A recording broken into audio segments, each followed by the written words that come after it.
Era troppo piccola la chiesa di Borgoricco per contenere tutte le persone che si sono ritrovate con un girasole, una maglia gialla, un palloncino in mano per dire addio a Eleonora Bigonna, 21 anni pieni di vita e di energia.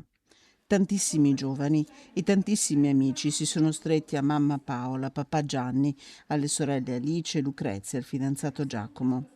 Eleonora, possa tu splendere come il sole e dare vita, colore, energia, profumo, così nell'omelia Don Giovanni Bortignon, parroco della comunità.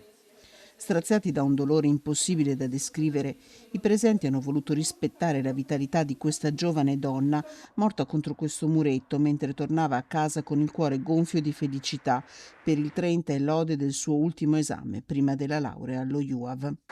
In chiesa la tristezza è stata consolata dai colori e dal balsamo dell'amicizia. Tra ricordi la professoressa del liceo Modigliani e tante amiche di Elena. Questo non è un addio, ma un arrivederci. Non credere di sbarazzarti di noi così facilmente. I tuoi amici, la tua famiglia, Giacomo e noi saremo per sempre con te. Però ci hai lasciato una grande ricchezza che conserveremo, il modo in cui guardavi il mondo. E forse il modo migliore per portarti con noi è provare a fare lo stesso. I ricordi di Giacomo, il fidanzato, quelli di Lucrezia e la sorellina che ha ringraziato a nome di tutta la famiglia.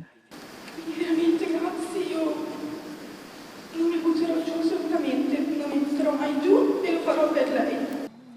Le note del mio canto libero di Lucio Battisti hanno accompagnato il saluto sul sagrato. Vola sulle accuse della gente, a tutti i suoi retaggi indifferente, sorretto da un anello.